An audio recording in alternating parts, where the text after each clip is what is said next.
Hi everyone, welcome back to my channel and a very warm welcome if you're new. Well, we've officially reached that time of the year again. I don't know if it's a southern hemisphere thing or a me thing, but I always get into a bit of a slump during the last few months of the year. Our weather over here is getting hotter again, our public holidays are getting fewer, and in general I just feel like I could use a pick-me-up.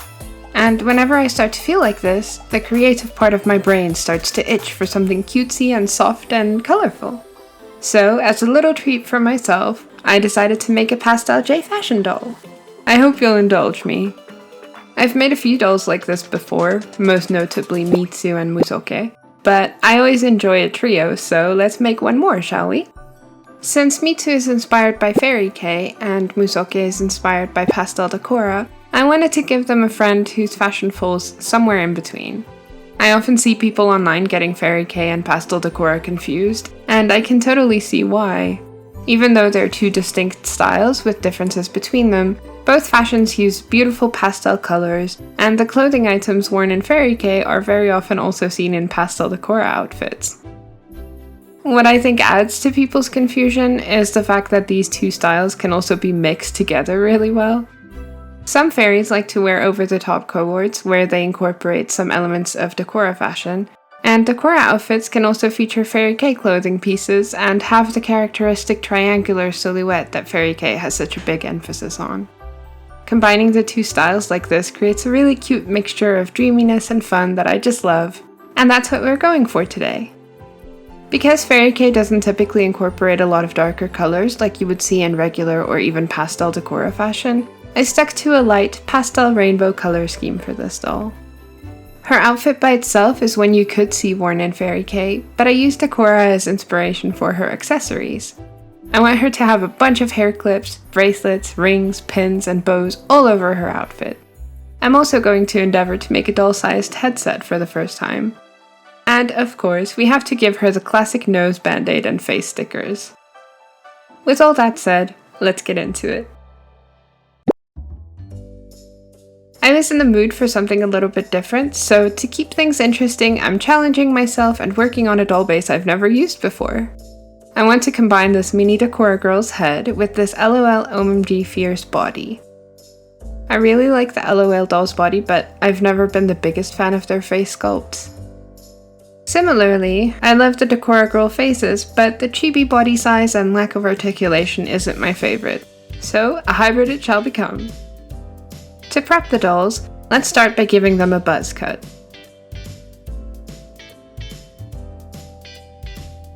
The neck hole on this doll is teeny tiny though, and their heads are made of a very hard vinyl, so I'm cutting a hole in the back of the head to finish the job. While cutting, I also make sure to angle my blade so that the hole has a sort of bevel.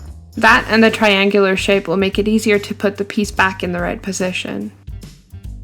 With my tweezers, I begin removing the remaining hair plugs. Something interesting I noticed is that these Decora dolls are rooted with the sewing method, instead of having glue or melted hair on the inside like I'm used to seeing on other fashion dolls.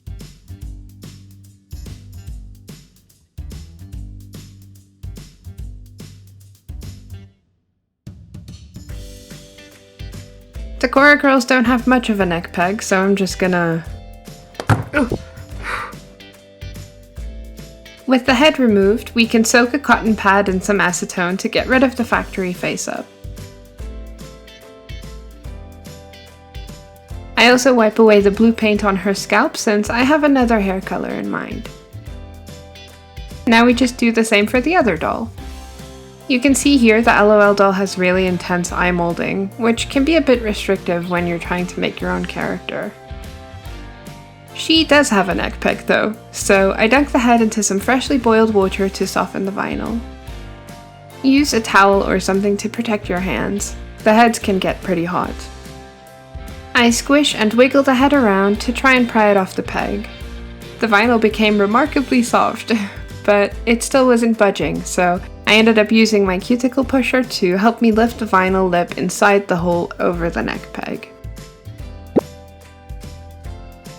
Because the Decora girl's neck hole is so much smaller than the original doll, she'll need some adjusting before we can swap them. To widen the neck hole, use a knife or a sharp tool to whittle away at the vinyl.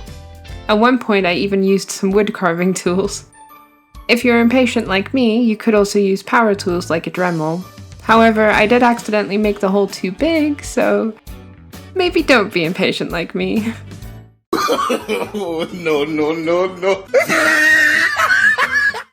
Thankfully, I have another Decora Girls doll with the same skin tone, so I went through the entire process again, removing the hair, cleaning up the face, and then widened the neck hole. I did use my Dremel again, but I steered clear of the bigger attachment and stuck to a smaller one that gave me more control. That worked much better. The hole is still just a tad smaller than the original, so I dunked the Decora Girl's head in some boiled water as well to soften it. It took some more squishing, but I got the head on the body and it's a perfect fit. When in doubt, a snug fit is better than a head that's too loose on the neck. The color match is also pretty close, I'd say. Finally, I used some tacky glue to secure the piece of scalp I had cut. Onto her clothes. I made her some patterns off camera and cut the pieces out of a variety of pretty pastel fabrics. Let's start with her top. It's a fairly simple pattern cut out of purple, blue and pink fabric. First, gather the sleeves and attach them to the cuff pieces. This is going to give it that poofy look that we want. The front bodice piece has darts to accommodate her chest, so sew those before lining the back panels up with the front panel at the shoulders, good sides facing in. Then sew them together at the shoulder seams. Next, hem the collar. This can be a bit tricky on such a small scale, so I just use a lot of pins. Sew the sleeves to the shoulders. Sew up the side seams. Turn. And you have a cute little top. I decided not to hem the bottom so it'll lay flush against her body and tuck into her other clothes nicely. Finally, hem the two back panels and add some snap closures. Once sewn, I use my dotting tool and some acrylic paint to make tiny yellow dots all over the sleeves. For the bloomers, sew the front panel and back panels together at the side seams. Next, gather the legs, much like we already did with the sleeves on her top, and sew them to the cuffs. Sew up the back seam, but leave a little bit unsewn to make space for the closure later. I also hem the top of the bloomers at this point. After sewing up the crotch seam and adding closures, they look like this. Cute! For some decoration, I heat seal the ends of a thin ribbon, fold it in on itself like this, and sew it together. I also twist the thread around the middle of it a few times. It's a very easy and simple way to make a little bow if you're working on such a small scale. I put a blue bow on one side and a minty green bow on the other side. Her salopette is where things get really fun. I hem 3 strips of fabric of varying widths like so, and sew a thin yellow ribbon to the bottom of the first one. I've seen Fairy Kei skirts in real life with this detail, so I knew I had to add it. The next strip gets a purple ribbon. For the third and final layer of the skirt, I wanted something more petticoat-like and see-through to hopefully show off her bloomers, so I sewed this gathered ribbon trim to the bottom of a strip of light pink fabric. It felt a bit plain as is, so I decided to use embroidery thread in rainbow colors to sew a decorative trim. I'll leave the tutorial I followed linked below if you're interested, since I'm not sure how well I'll be able to teach you, being the amateur that I am when it comes to embroidery. You essentially make a double loop and knot the thread around it until the entire loop is covered, if that makes any sense. After a few loops, I swap the color of my thread. I really like this stitch, but at this point I realized that it wasn't quite giving the effect I wanted.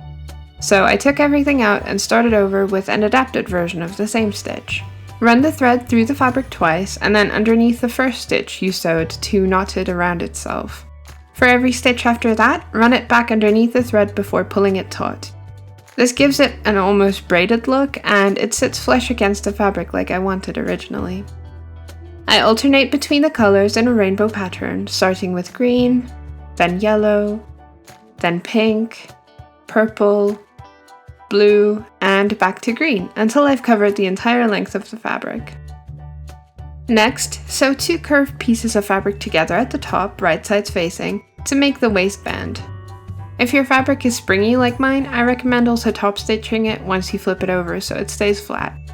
Because the pattern piece is curved, it sits flat against her hips and there's no gapping like you would get with a straight waistband.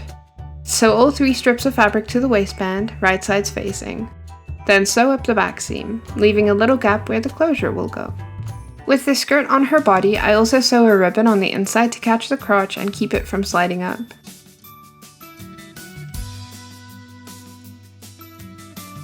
Make another little bow out of a slightly wider ribbon and sew that to one side of the waistband. I feel like this really helps to tie the color scheme together. Fairy Kei outfits tend to have a soft, dreamy, ethereal feeling to them, and they're inspired by 80s and early 90s fashion and motifs.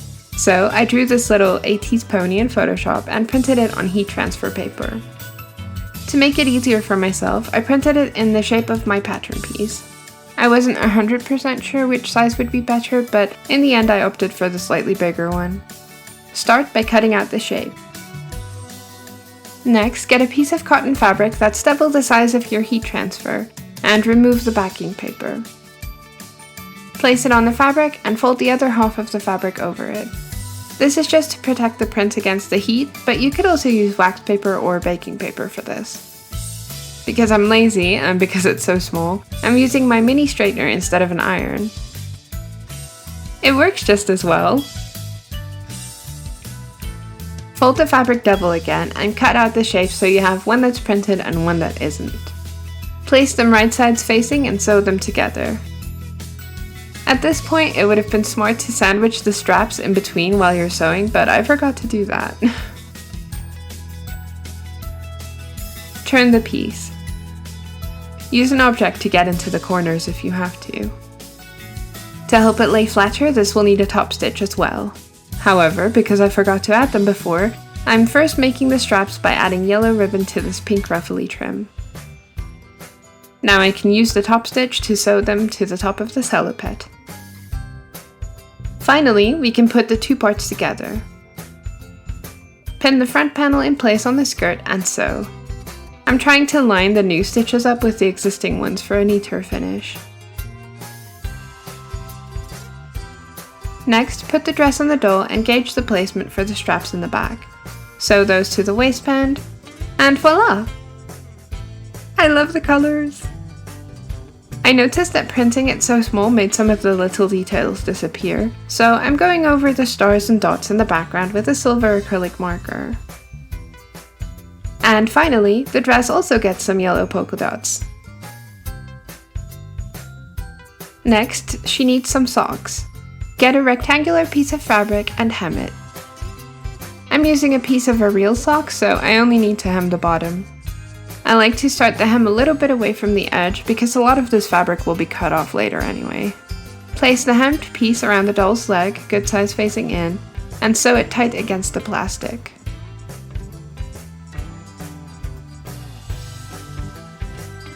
Cut off the excess fabric and turn. These aren't full socks because the shoes I chose for her are a bit too snug, but you can use the same method with the sock that has the foot part as well. I do the same for the other one. If you've been on the channel before, you know I love me some asymmetry. Next, we need to make some leg warmers. These are super easy to make. Much like for the socks, hem the top and bottom of a rectangular piece of fabric before sewing up the back seam. I like to pull this seam tight to encourage the leg warmers to scrunch before tying off the thread. I also add some bows for decoration. With that, the outfit is pretty much done, so we can move on to accessories. Over the years, I have amassed an impressive number of doll shoes and accessories. Even though I buy most of my dolls secondhand, they often still come with some extras, so we have a lot to work with. Usually, I love making everything from scratch, but I wanted to challenge myself this time and use some of the supplies I already have. Here's what I thought would work well. A backpack from a G3 Catty Noir doll. These adorable Enid shoes that I've been dying to use. This little bear that belonged to the LOL doll we're using the body of. And G3 Frankie's instant camera. Of course, we won't be using them as is. I am a customizer after all. Let's start by removing the rubber straps from the backpack and clipping one of these cat ears off. I leave the other ear on and just clip the top of it to make it more rounded. Sand the rough edges with an emery board. Time to bring out the big power tools again. Using the bigger attachment we had promised to stay away from before, grind the ear down to give it a more rounded shape. You can also use it to sand down any leftover rough bits. I also want to smooth out the front of the backpack and remove as much of these details as possible, so I take my time and slowly go over them until everything is flatter.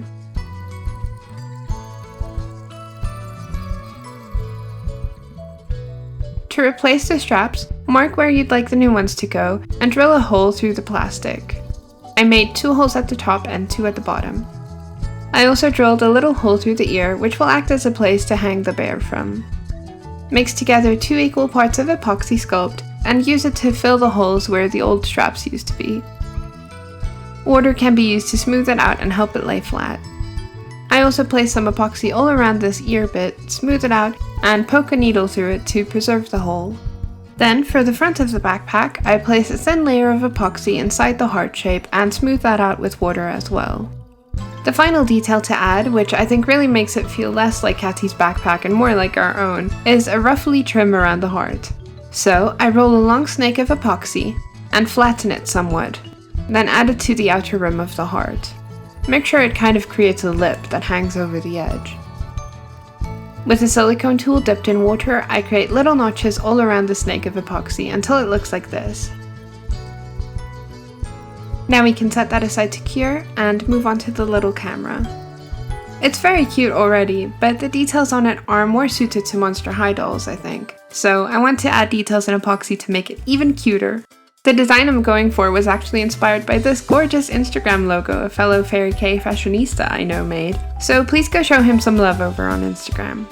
I put a line of epoxy at the bottom to cover the teeth design, and used my silicone tools to make notches in it to resemble the lines a cupcake wrapper has.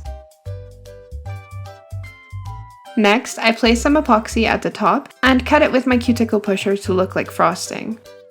At the top left, there's a cute little detail with hearts that I want to keep, so I carve out the epoxy to reveal it again. I also use a bit of epoxy to embed the photo at the top so it looks like it's in the process of being printed. The final accessory I want her to have is a cute little cat ear headset inspired by the one I have in real life.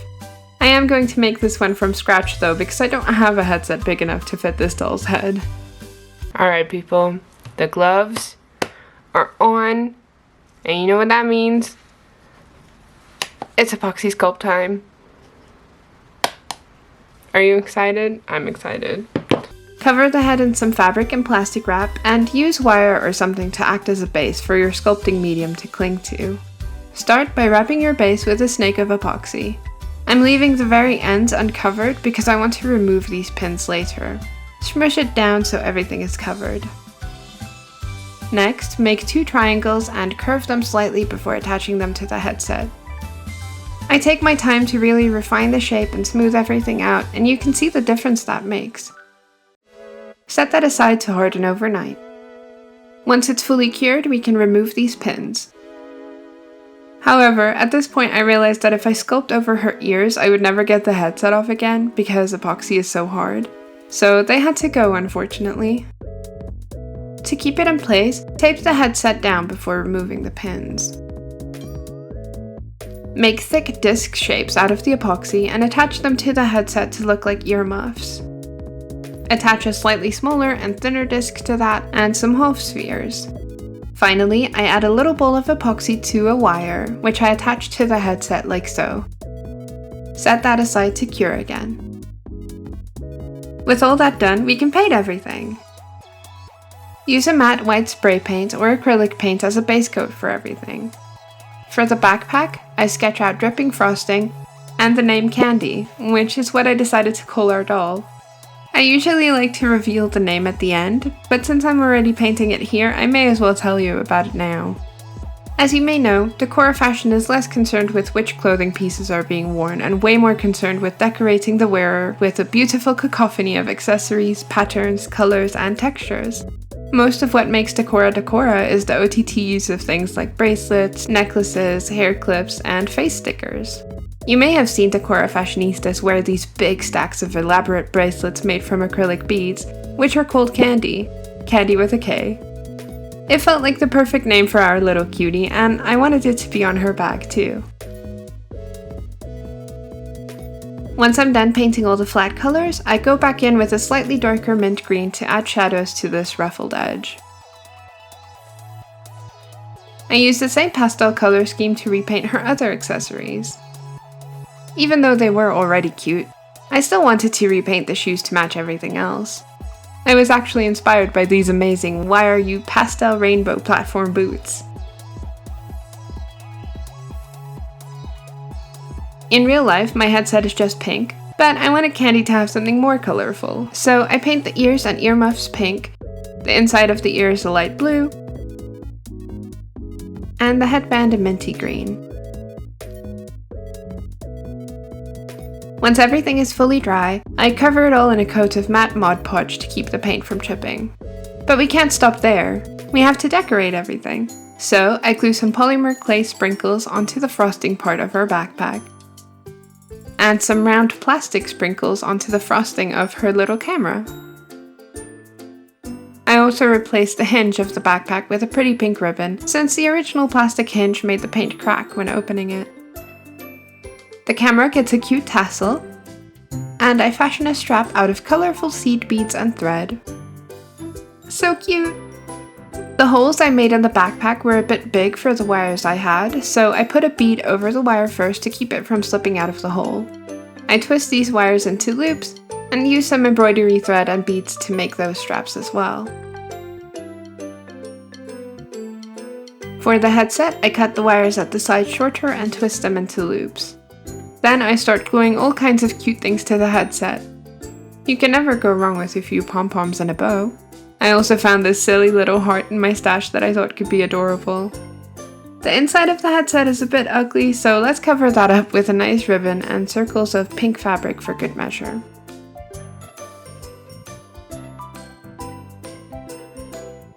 And finally, we can add chains and little decorations to the sides of the headset where we made the loops.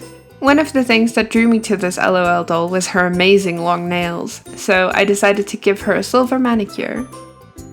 Decora cuties also love wearing big chunky rings, and this I thought would match the rings I gave Musake. Nice!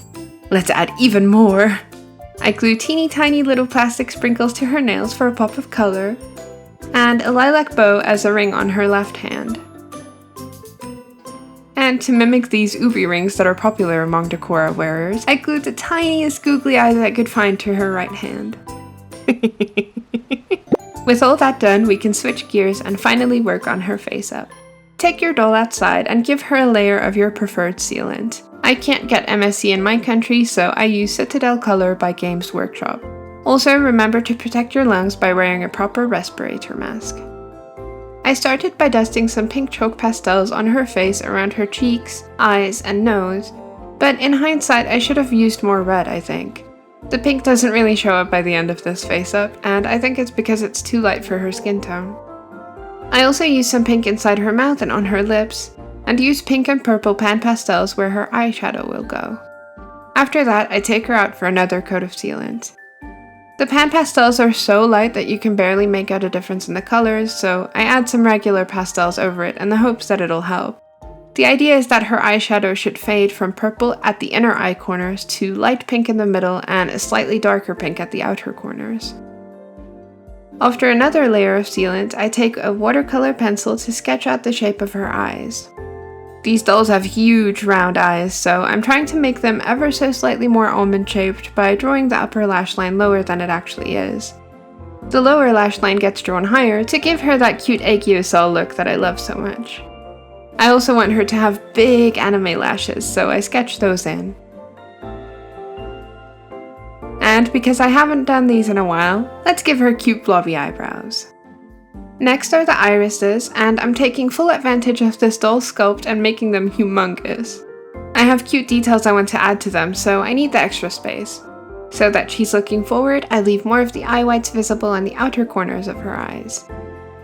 I draw equally large pupils and map out the placement of little stars, eye shines, and hearts that I want to include. She's looking so cute already and we haven't even added any color yet. She's gonna have both blue and green in her eyes, so I start adding those colors here. I already know that I'm going to finish this face up with paint, so this is really more to help me remember where I want everything to go. If I had the right colors, I could have done this whole face up with pencils though. My sealant was having a very good day. Just look at how pigmented the white is already. Oh, settle down, my beloved. With yellow, I draw the little band-aid on her nose, a true staple in any kawaii J-fashion outfit. And while I'm at it, I draw little dots, hearts, and stars for face stickers across her cheeks and on the bridge of her nose.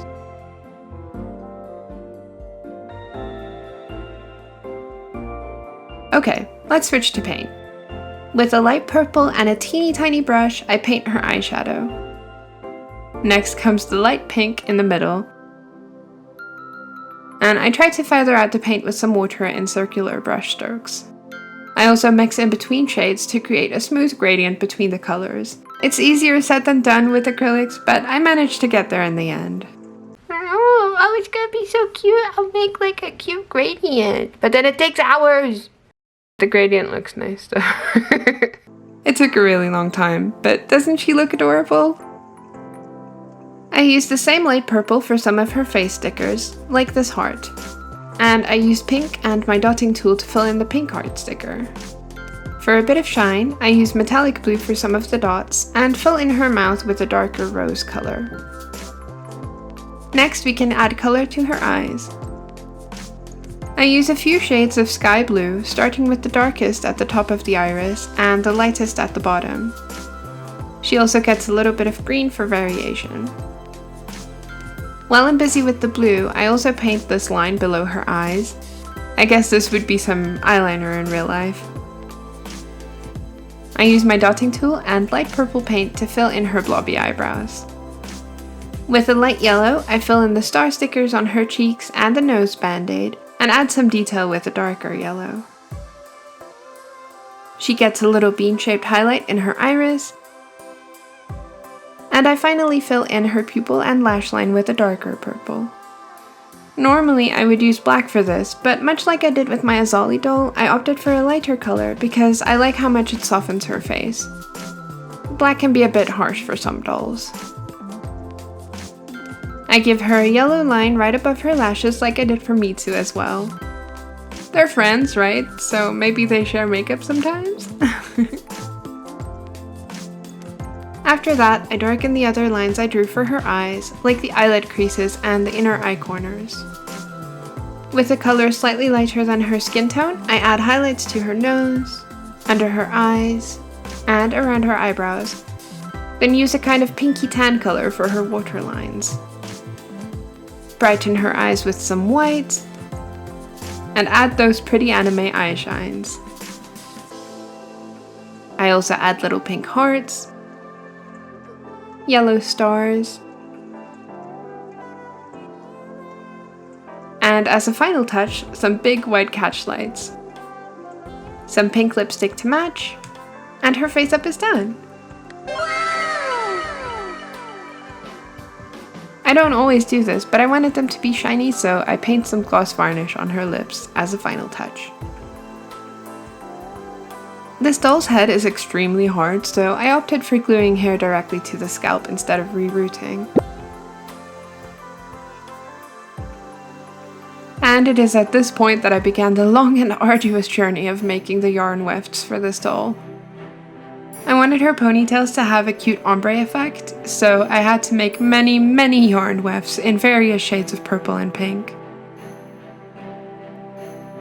I also made a bunch of wefts in pastel rainbow colors for her fringe. During the face-up stage, I painted where I want the rainbow colors in her fringe to go, as well as her part and the placement of her two ponytails.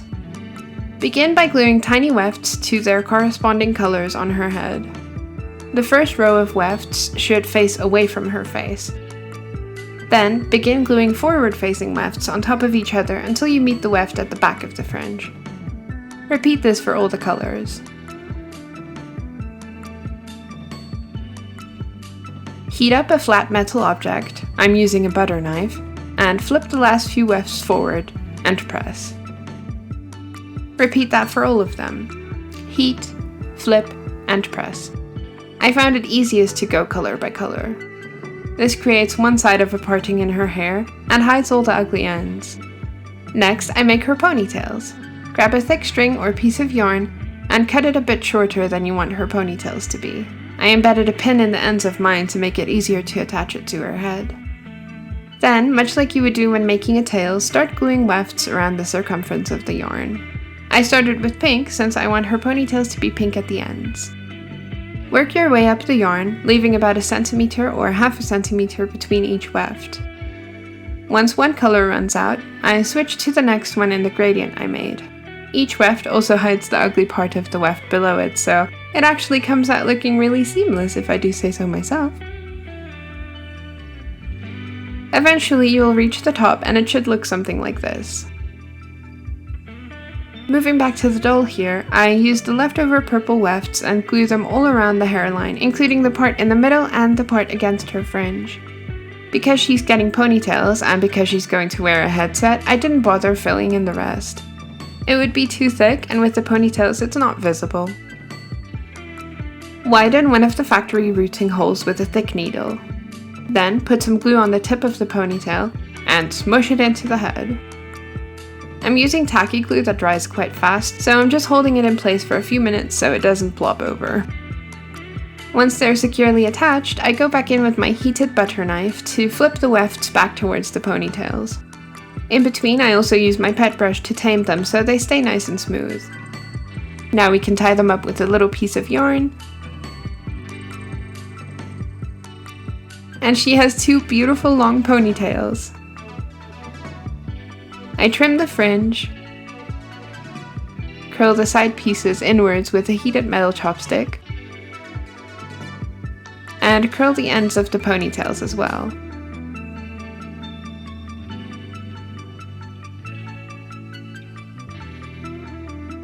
Lastly, I glue a few bits and bobs all over her hair in the typical Decora fashion. And with that, our new pastel cutie is done. So, what do you think? I'm super pleased with how she came out. All while editing this video, she's been sitting next to me on my desk, and I keep looking over at her like, I did so many things that I've wanted to do in a doll for a long time too, like the cat ear headset and the My Little Pony dress. Even Enid's shoes, which I've been saving for a doll just like this one. Her hair was actually inspired by a drawing I did a while back for AC/DC Rag's t-shirt design contest. But I changed it up a bit and added the rainbow fringe for more color. She's so soft and easy to look at. I feel like she inadvertently got this magical girl quality about her, but I think it works because a lot of Fairy Kei and pastel Decora outfits do look that way. I didn't mention it in the video, but her fishnets are doll-sized tights I bought on AliExpress a while back. I think the hearts work really well with the rest of her outfit. I'm also happy to say that Kandi has successfully helped me out of my slump, and I'm feeling sufficiently cheered up. What do you do when you get into a slump? Is there something fun you like to do to get yourself out of it? And let me know in the comments below what you think of our third and final addition to our pastel trio. If you made it this far, thank you so much for watching. I hope you enjoyed this video just as much as I enjoyed making this doll.